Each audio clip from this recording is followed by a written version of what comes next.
Emily, welcome so much to the podcast. Really excited to have you on Shifting Culture. Thank you for joining me. Oh, it's so my pleasure to be here with you today.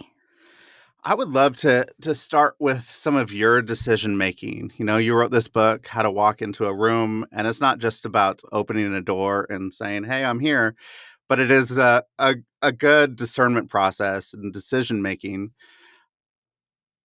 I'll just start with something.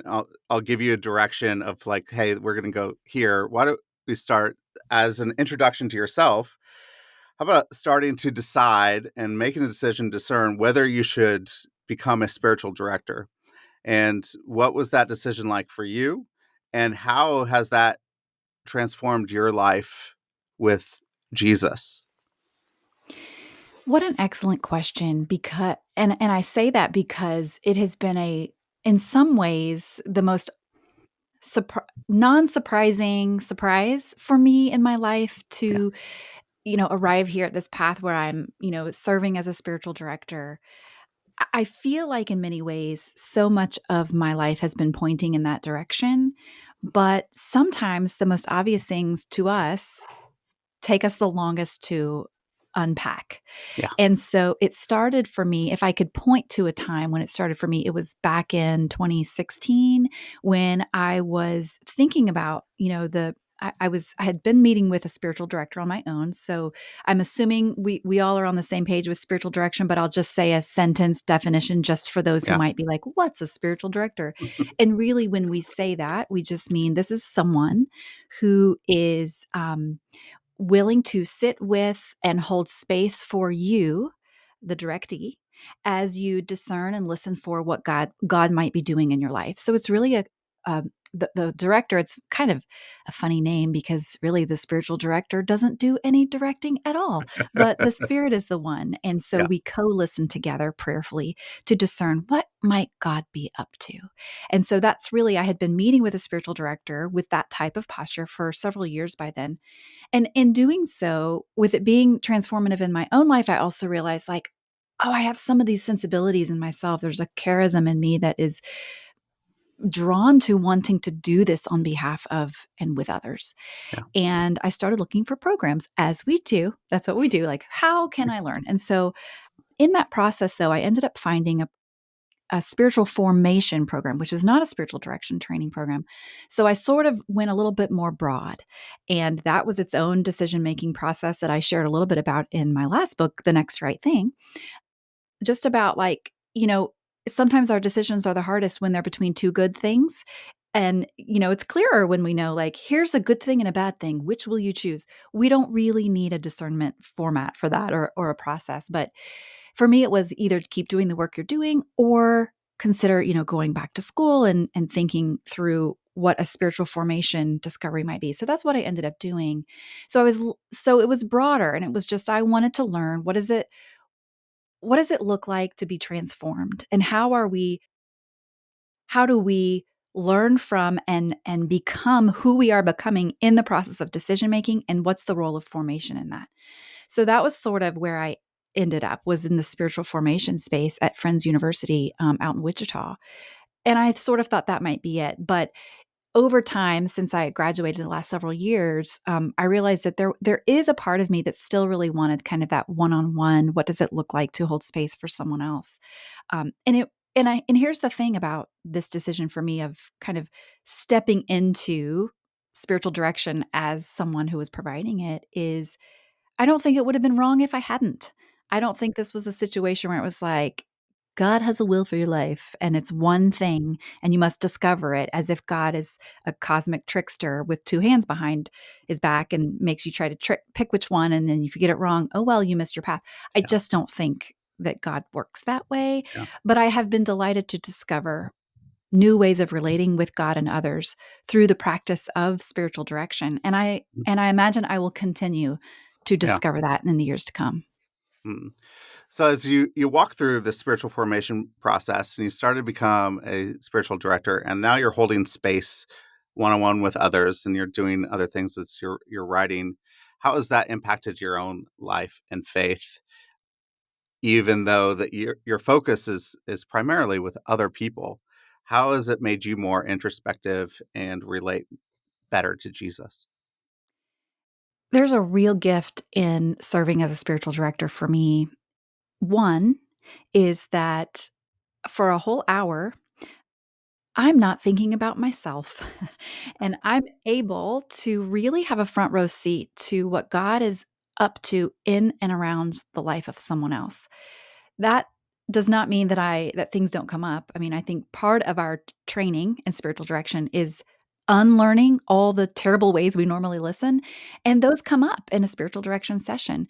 But I think for me, in my own life with God, there is something almost, it's hard to put into words. It's an intangible kind of a mysterious connection, and not like not weird, not in a weird way, but a connection where there's just so few opportunities in life where we are able to, or where we make the space to give someone else that type of listening attention.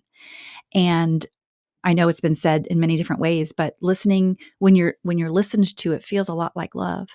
And when you're the one doing the listening, I think that it's a gift for me with God to be able to offer that to someone else imperfectly. I'll say that imperfectly. But I think it also, the the most transformative part sometimes for me in meeting one-on-one with someone is just after, either right when they leave or just after. A lot of the work I do is on Zoom. So when we turn off the Zoom call, and there's sort of this, like a thin place that still Yeah. hovers in the room, and I just almost have to put my hand on my heart, and in Mm, honor of how God is moving in the life of another, which is a reminder that God is always moving. Brennan Manning said, if God is speaking, then nothing else matters but listening. And so I think that this work is helping me to see the profound nature of that, even when, with a yeah. directee, what we talked about was so mundane, when it Mm, may have seemed as if literally, quote unquote, nothing was happening, but yeah. just the space that is made for spirit to move, for me, has become and is continuing to become a real gift for me to remember that spirit is always moving. Mm. Yeah, that's really good. That spirit is always moving and it's on the move and is there and present. And they're present in our conversations as we listen one to another. As you've been listening to a lot of people and you've been in the work of helping people make better decisions and good decisions, what are some pressing questions that you have heard from people? Generally, what are people asking? Well, I started a podcast called The Next Right Thing in 2017. And so for that amount of time, and even before then, I'm involved in a lot of conversations about decision making. And one could also say discernment. I like the word. And I think people are always asking, what am I supposed to do? And I am often asking that too. That was really the catalyst for me wanting to have this extended 6 years long conversation in the first place, is not only helping people discern, kind of what to do next, but also more importantly to me, and this is where the formation comes in, is who am I becoming as a result of having to determine what am I to do? Mm, Because really, it's not about the decision that we make. Not really. It's about the yeah, person who I am becoming as I enter into this discernment process. mm, Iris Murdoch talks about, who's an Irish author, philosopher, says that at crucial moments of choice, most of the business of decision making has already passed. And I think that's true, that our decisions are made in the moment, but our character is formed as we go along our way. And our awareness of what it means to be ourselves, what it means to walk with God, what it means to walk in wisdom, that's something we cultivate on the daily. And so the questions that people ask, though, are those sort of step number 10 questions. What should I do? And we're not always asking, like, who am I becoming? And so my work is to try to close that gap between people when we're asking, like, what's the right thing to do, because we want to avoid regret, we want to avoid hurting someone, we want to avoid messing up, we want to avoid, in some cases, really profoundly wishing we had done something different. We want to avoid all of those things, But I'm trying to pull us back and say, well, who are you becoming today? And what's life draining and giving today? And what does it mean to move toward God? And what does it mean for you in your life right now when you're moving away from God? And if we can begin to name and be aware of all of those things on the daily, then when it comes time to make a decision on the spot, we may not make it perfectly, but I think we're going to make it with more confidence and awareness of God being with us in that Mm. process.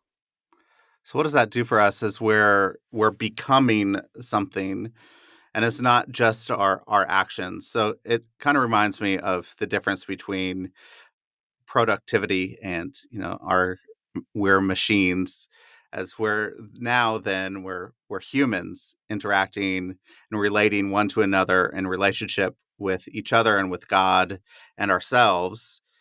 And then, so what does that do for our decision making process when it turns from productivity and production and machine towards becoming more human and more of how God wired us and made us to be? Well, it can frustrate our decision making process, to put it Yeah. bluntly, because the soul and the schedule don't follow the same rules, and listening to and communing with God is deeply inefficient. And so our productive minds want to ask a question and get an answer. But what I would like to submit, and I think is really the way of Jesus, is that oftentimes we ask a question and we're met with another set of questions. And so our work then is to begin to discern not maybe the end game or the ultimate answer, although hopefully that will end up coming, but is to discern just one next right thing, an arrow in a particular direction. And that is often much more accessible to us, but it's a much slower process. Yeah. It's like, thanks, Jesus, for just asking me a question back to me. I mean, that's what Not he did in the helpful, Gospels all the unhelpful. time, right? Right. So frustrating. It's like, hey, I want to know. I want to Right. know this answer. And he Right. just Right. I asked get it. I me get it a what you're question. doing, but can you just like, I need to know, should I do this thing or that one? Yeah, exactly. And it's been simple in my life. Looking back, there has been some moments in my life where I definitively know, I think this is what Jesus is saying. And he's saying, go this direction and move over here. And when I have done that, it works out great for me. It works out great for Jesus and the people around me. But then if you're in a space where it is more questions, what is how do we discern those arrows? Where are we pointing to? Where are we going next? What is it like when we're just sitting with questions? How do we discern the arrows? Well, it's an excellent question that you ask. And I hesitate to say, and I'll answer it with another question, but I really want to. That would be great. That would really fall in line with our conversation. But you asked a minute ago, what questions are people asking? And I think that one of the things that gets us the most, that can cause maybe the biggest speed bump in our life, is in particular when it relates to the question of, should I stay in this space, job, relationship, faith community, whatever the space is, or is it time for me to leave? And because we know that question holds within it so many consequences, and it can impact so many people. And depending on what the question is we're asking, whether it has to do with vocation or with our faith or with our community or with our home, that so much is going to be impacted. And there are a million other choices that are going to come with it, Yeah. regardless whether which way we go. And so I think something that we often do is, some of us, in order to just make it through this question we have, we might leave too soon. We walk all the way out. We leave everything behind because we don't like that feeling of not having made the choice. And we just recognize, kind of like, there's something in here I don't like. And so I'm a person who is like, a right now, like, just take action. I'm going to leave too soon. But then maybe there were things they could have stayed for and they hadn't realized. Other times we might leave on time, but we don't have a framework for processing that or for reflection. And so we don't really know how to walk in a healthy way into the next room that might be waiting for us. I would say some of the most painful exits are when we're forced to leave, even though we wanted to stay. And then we're left asking, well, what now? I'm in a hallway, not of my own choosing. And so Where do I go now? And then there are some of us who stay put, and maybe we stay longer than is time because Mhm. we didn't have a framework for making this decision. And then we wonder, how do I make peace with the change that's come in the space when maybe I should have left a month, a year, 10 years ago, but here I am. And what am I to do now? So to me, and what I am leaning hard into is sort of a four-part framework for thinking through, okay, should I stay or should I go? I dare you not to have that Clash song in your head. Good Yeah, luck. I was about ready to sing, so No, that's I know good. you were. But there is a framework to follow, and I think it begins with a question, which is, what is true right now? And I call this a practice of pointing and calling. I'm not the first to call it this. It's a James Clear talked about this in his book. Maybe you've heard of it, Atomic Habits. It's a best-selling book about how we build habits towards change. But in it, he talked about the Japanese railway workers who have this safety habit of pointing and calling out what is true. They don't just look at the speed, they actually say it out loud with their voices. When the train comes into the station, they actually state, what was the mileage and what is the time. Everything is spoken, and it seems kind of silly, almost like toddlers pointing out obvious things like there's my ball and there's my doll, and it's time to watch Bluey. But how this can apply to us, what James Clear submits is that when we state these things plainly, it helps us know where we are in space and time. It helps us to do that next right thing and to build small habits. And I would say the same can be true for our inner life, that when we point and call it, what is actually happening in this room? So that I don't leave too soon or stay too long. What is true here now? And there are some questions we can ask ourselves in those spaces that can help us begin to discern, not should I stay or should I go? That's a step 10 question. We're just at right now, what are the yellow flags in this room?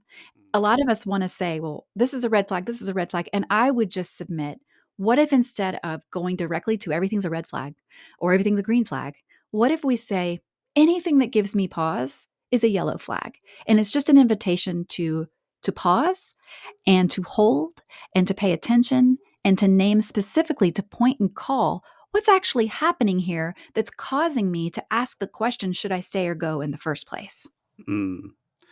Yeah, that's really good. Yes, on Sunday we were looking at John the Baptist, and that's what he was doing with Jesus. He was pointing, calling. It's not really about me. Look, behold, here's the Lamb right here in front of me who is pointing and calling, and he was saying we're going towards that place. And so a lot of the signs that we have in our own life and this decision making, we often sit at the sign and we go, okay, I'm here because hey, I found the hospital sign.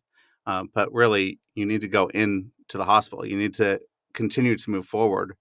What are some of the questions for us to start to discern as we start to point and call? Say, what is true right now that we can say, this is the place that we're going towards, and we're not just sitting at the signs and not moving past them. Well, I think this process is sort of like, if we could use the metaphor of a room, that if all of life is like a house, then every room tells a story. And we know that some of the rooms are definitely for us. Other rooms, we know immediately we step in, this is not a room for me. But then there are some rooms that have been for us, but are not for us anymore. And we're trying to discern, what is this about? And so some of those questions you can ask before you make a final decision about staying longer or getting out or even making a change while you're there. One question could be, is anyone or anything missing from this room? And if so, who or what? That for me is a really helpful, just big picture question of knowing who feels comfortable here, who has already left this room ahead of me, who's walking into this room, what kind of impact does their presence have on the room, and what kind of impact have those who have already left. What kind of impact does their absence have on this room? Now, obviously, this may not apply for every single room of our life, but I think, especially in communal spaces, these are some good questions to ask. Another question that we can ask is, to what extent can I be myself in this room? Do I have to change myself to such a degree that I don't even recognize myself in order to inhabit this room anymore. If the people who know me the best and who love me the most showed up in this room, what questions would they have for me? What questions would they have about this space? Would they see a version of me that they recognize? Or would I do I find myself constantly having to censor or edit or muffle my own thoughts or ideas? And by the way, that can be a good question to ask in particular relationships or partnerships, because a lot of times we might find ourselves just shifting ever so slightly in a certain direction. But over time, you can end up in a really different place than where you ever intended in those personal or professional relationships. So I think that's another good question for those types of rooms. I think that is a those are a couple really good, like, getting to the heart of the things questions that we don't think of very often, that we, like, who needs to be in this room? Who has left? Who is absent? Those are really good things to help us discern. Well, is this room still a place that I need to inhabit, or is it time for me to leave? As you have in your life, is there a time when you have started to see, oh, this room, it doesn't fit anymore? I know that I need to leave, but you stayed too long. And what was that process like when you stayed too long in the room and you finally got to the place where, okay, I have to exit or else I'm going to implode? What was that process like? What was a time in your life where that happened to you? I'm glad you asked the question because I think it's an important one to point out. Because there are various types of time that I think it's important to point to. And one is when you are really ready to leave, but it is not time. And there are other types of potential exits where you are not ready at all to do a thing, but you know the time has come. And and those require really different energies. I think when you're ready, but it's not time, patience is developing within you, and when it's time but you're not ready is an opportunity to exercise courage. And so one specific time in my own life when this has been true is when I was co-leading an online membership community for writers, and I helped start it, and it was with a couple of business partners. One was my own dad, and we had a great relationship, we still do, so it's nothing like that, but it was just one of those things where over time, I started to realize this work I'm doing with these writers and in this space is very good work. But I don't know if it is long term going to be my best work. And I felt called and pulled in a direction of being able to kind of focus on some new writing and some new things I wanted to do professionally and even just personally. That because I was a part of this business was just not going to be possible because of the capacity. And so I started to talk, my business partners and I, we talked it through. And, there were some things in motion to be like, okay, well, what does exiting look like for any of us who Mhm. might want to exit in the future? And and I was sitting on ready, as my mother-in-law from Mississippi says. But then something very small happened called the pandemic of the year 2020. And I was ready, but it was not time. There were things that we needed to shift. And I'm sure a lot of people can relate. There, maybe you were ready on a decision and you were kind of heading in a direction. And then something huge happens, whether it was the actual pandemic or something else in your life, a diagnosis, a family, something happens and you're ready, but it's not time. And so I don't know that that's an example where I quote unquote stayed too long because I don't know that there was another course of action I could have taken. But bodily, in my body, I felt that feeling of being ready for a change, but not being able to make that change.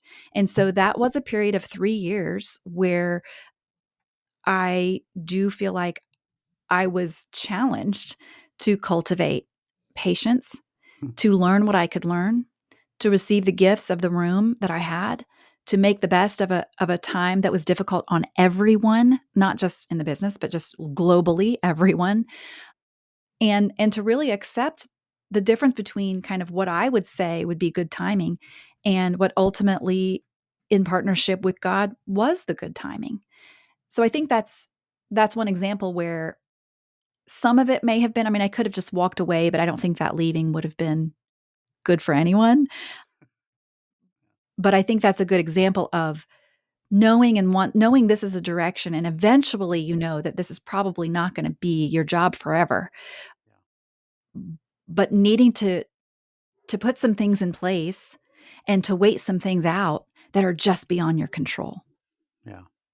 It's hard to be in that space sometimes as you're waiting for it to be the right time, that you have been ready for a long time to jump and to get out of the space, and it's not the right timing. And but sometimes, you know, we second guess ourselves constantly.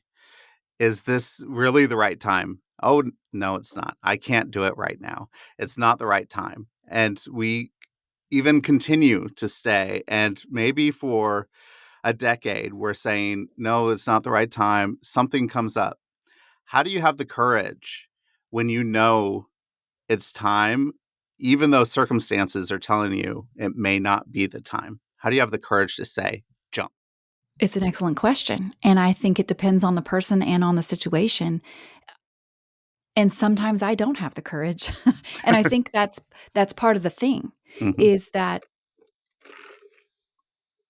I think my mental picture is that we're on a road and we think there's like one exit ramp, but really there's an exit ramp every mile.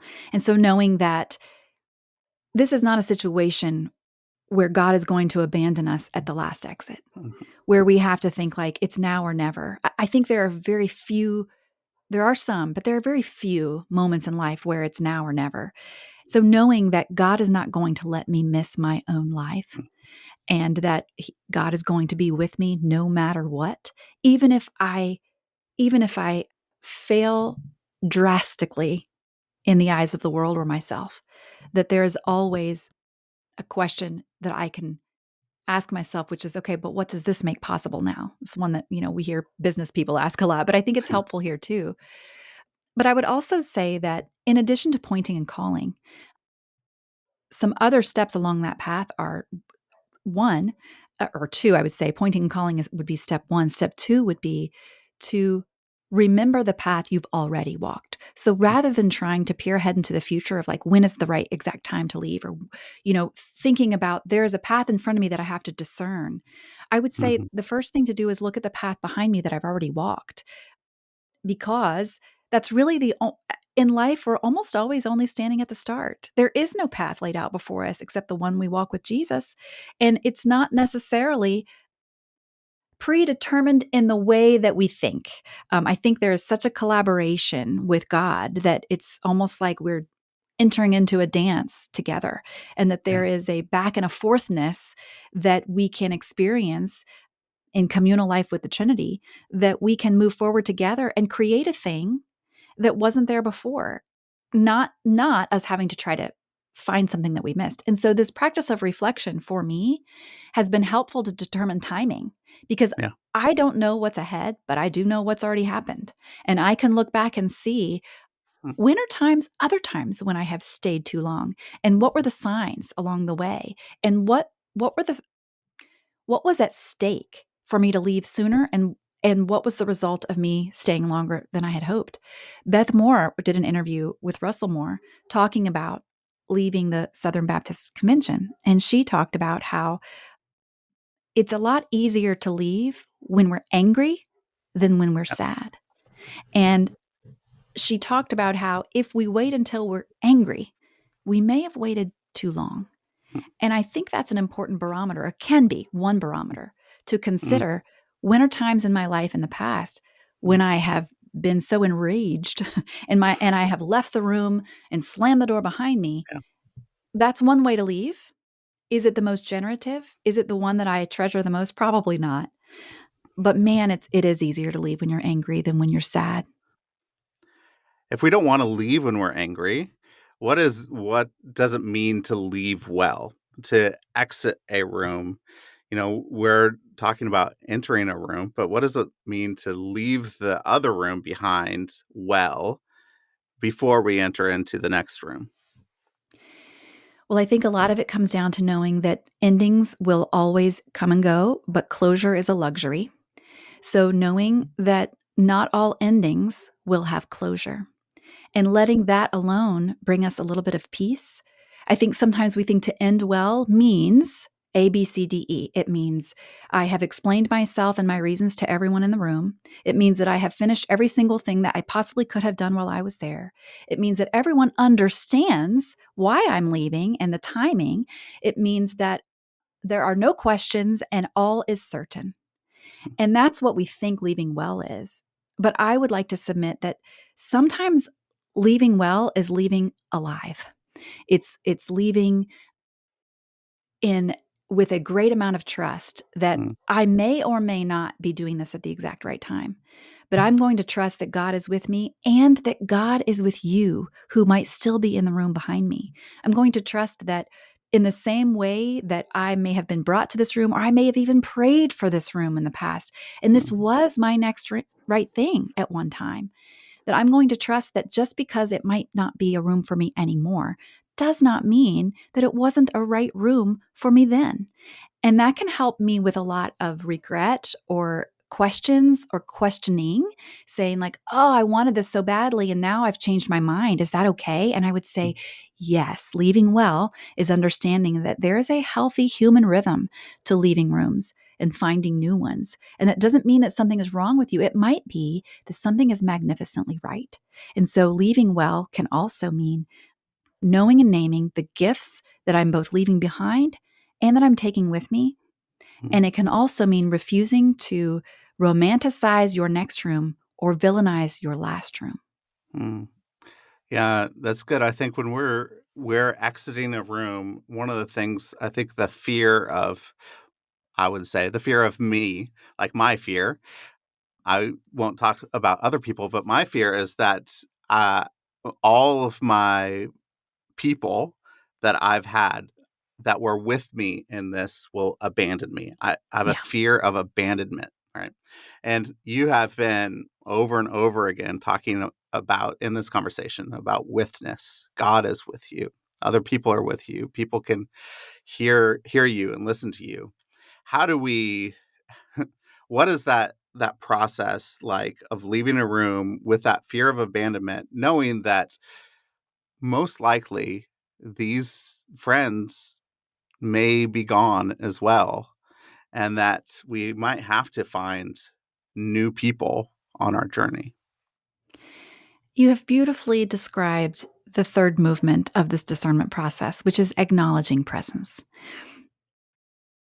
Because the reality of it is that I hesitate to say out loud because it's kind of sad, is that some people will abandon you and that there will be some relationships that will be lost to time.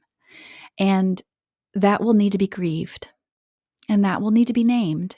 And I think that we do ourselves no favors when we think that trusting God with our next right thing, especially when it comes to leaving a space, means that God will then allow every relationship to remain the same and will allow me to still feel like I'm part of this group and will allow me to maintain all of my things that I earned in order to be in that space to begin with. The reality is there might be a lot of loss that we have to contend with.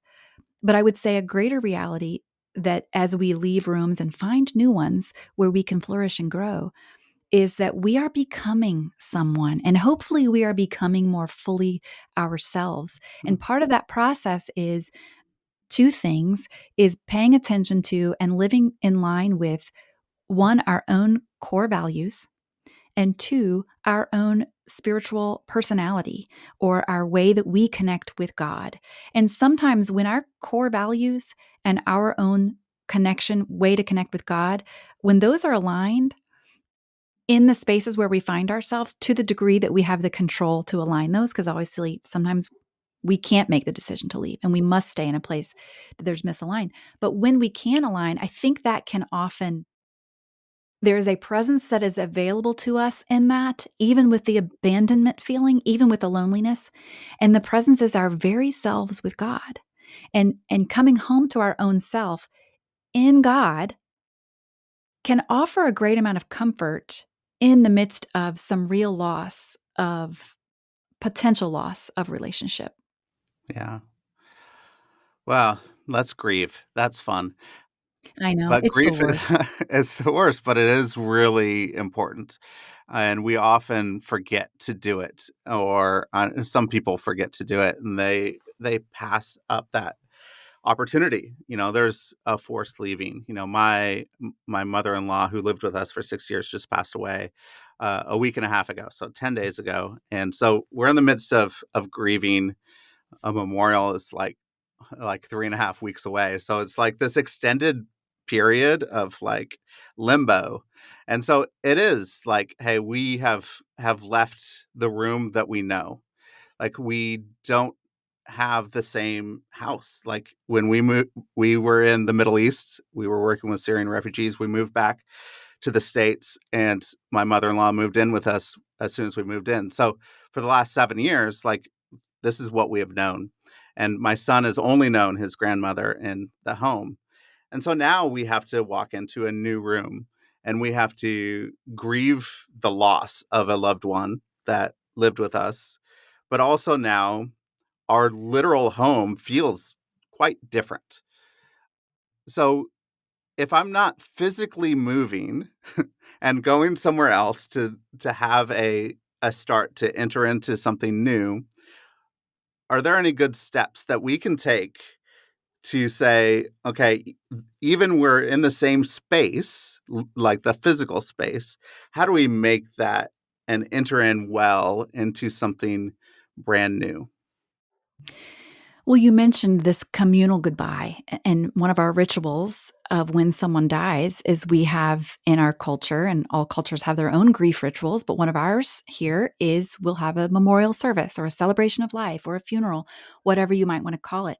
And those types of goodbyes are real can be a real gift because it's everyone facing in the same direction and saying, this person was here and now they are no longer.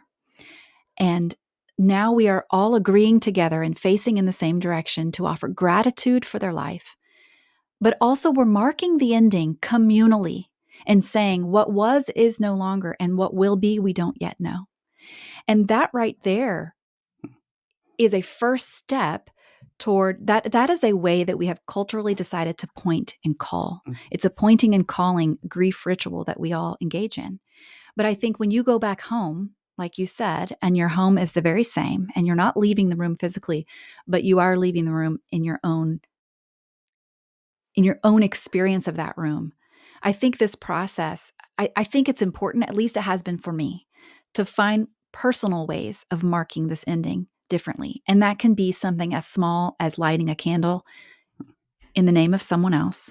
It can be a small daily examine practice where we look back over the day and remember, where was God with me today, and how did God show up with with me in my life, uh, and where did this person's memory also remain? Are there any new rituals or rhythms we can engage as a family that we can be thankful for what was and name it and not avoid it, and not avoid the pain and the grief that will come along with letting it go, but also we can intentionally introduce new rhythms and engage them together communally, facing in the same direction in smaller Mhm. ways, carrying on. I'm a big fan of when there is no communal ending to mark, that we find ways Mhm. to mark those endings on our own. And so I think a funeral or a celebration of life is one way we do that. And it's a very good way, an important way. But then there are those daily things that might come up too, that we might need to have celebrations of life ongoing on behalf of someone else as we continue to grieve their absence in our physical space. Thank you. I think that is helpful to walk in that direction, with others. And I know that there's a lot of people who have said, we're going to face this same direction with you. And that's important that we acknowledge, the presence of others, the lack of presence of my mother-in-law, and who we have in this room with us is good. And that you have, one last step here in your process you have is yield to the arrows. We've talked a little bit about arrows. Is there anything else that you'd like to say as we move into this last process of yielding to the arrows? Well, I think that the arrows is a contrast to an answer, and that this idea of I'm mixing my metaphors, forgive me, but if we think about the road metaphor, that if I'm in my home in North Carolina where I live and I'm headed to Florida, I don't get in my car outside of my own town and see a sign that says this way to Florida. I see a sign to Charlotte and I follow the arrow to Charlotte. And then when I get to Charlotte, I'm going to follow the arrow to Columbia and I'm going to keep going south. I know ultimately the direction I'm headed is Florida. I might not know exactly, though, from here. It's not going to tell me that's where I'm headed all the way back here. And so I think in life, the same can be true as we yield to the arrows in our life. I might not know where I'm going to end up vocationally. I might not know if I should choose this space or that one, but I can pay attention to what is just one next right thing. What is one arrow I can follow? And I would say, usually, an arrow to me is just one thing. It's not 16 things, which is, very inefficient, as I said before. But I think this idea of arrows, I introduced that idea back in my book, The Next Right Thing, in 2019. And that's one of the things that has given people the most trouble. They're like, but what do you mean an arrow? And how do I find an arrow? And how do I see? Do you mean a sign? Do you mean a voice? Do you mean, and I want to say, like, oh, love, it's all going to be okay. I think arrows can come in all kinds of ways. But one of the most obvious ways that we've already talked about is looking back before moving forward. It's remarkable how looking back can actually help me do my next right thing, because I don't know the future, but I do know the past. And so paying attention to arrows I followed before and knowing where they've led can really help me think about my next arrow, always with the understanding and comfort to know, as Psalm 23 promises, that that the Lord is my shepherd. I have everything I need, and that he will lead me, no matter if it's through valleys of shadow of death, that he will lead me and he will be with me. And that's a promise that we can hold on to. And I think it's an important one to think about Mm, with that final movement of yielding to the arrows, which, by the way, these 4 movements do spell the word pray, which I think is the most important rootedness to remember in mm, any decision making process is paying attention to how God is with me now and now and now. And that's a form of prayer. mm. It's beautiful. It's beautiful. If you had a hope for your readers with this book, what is one hope that you have for them? Well, I think one thing is maybe a reminder, maybe something that nobody ever says to you, and that is that maybe you need someone to tell you that no matter how much you wanted something, prayed for something, or worked hard to get it, that if a room no longer seems to fit, it's good to begin to explore why. And so that's sort of the beginning of the process. And I guess I would say my hope is that in that exploration, I guess my hope would be that we would not be so afraid to make a move or even to stay put, but that our narratives would not get in the way, our narratives of what it means to be a stayer or what it means to be a leaver or what it means to quit something. Like, these are strong, deeply held cultural narratives, depending on our social location and our season of life and our family of origin.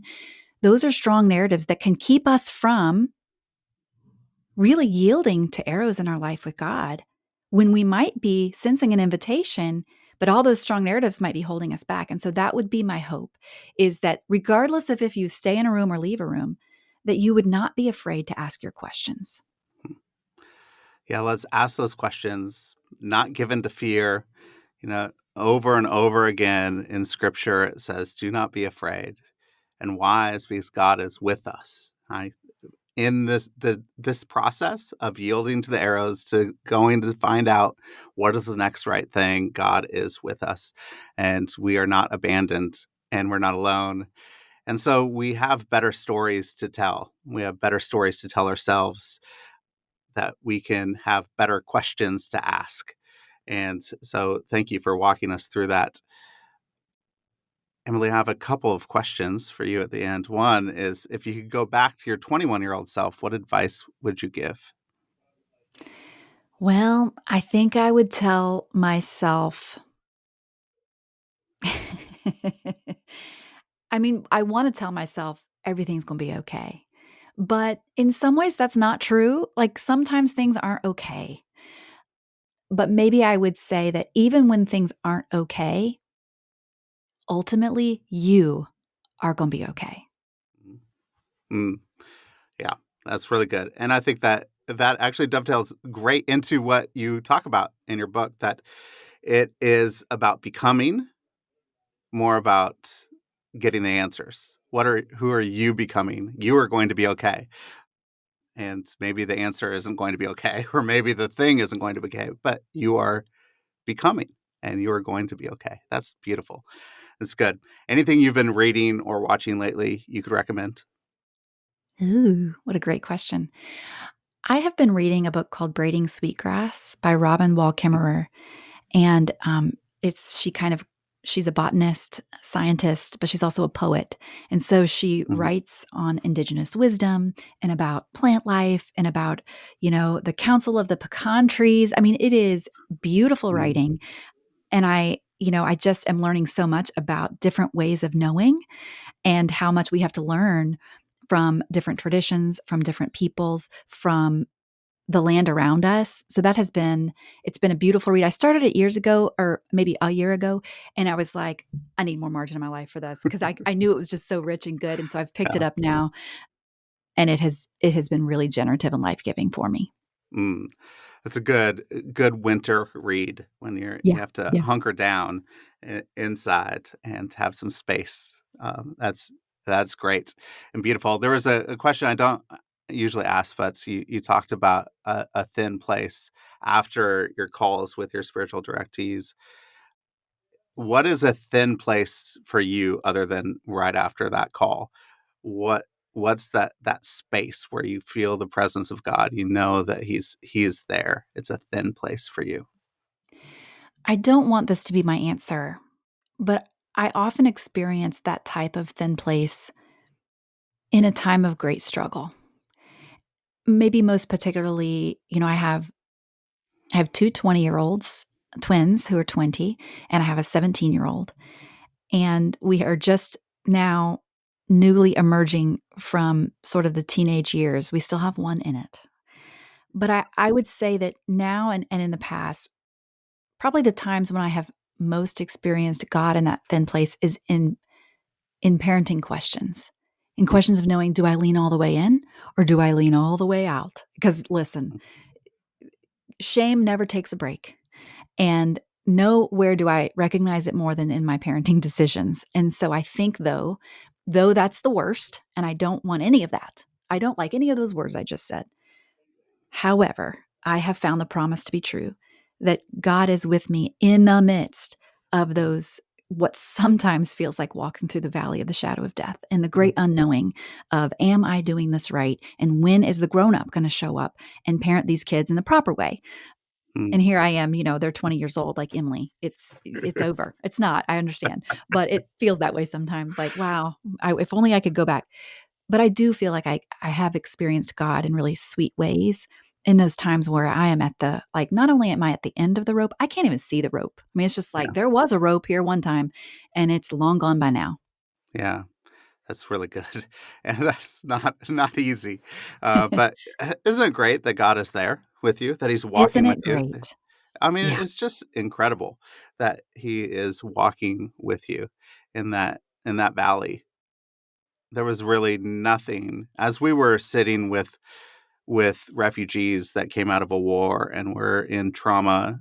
There was really nothing that gave them more hope than Psalm 23 and God walking with them in the midst of that, and that embodied presence of another human, that we could be the embodied presence of Jesus in their life as well, gave them much hope. But it's the walking with and the struggle and the pain and the sorrow and the deep deep trauma of life that yeah, you feel his presence, you know he's there. Uh, Emily, how can people get your book? Where would you like to point people to? How can people connect with you?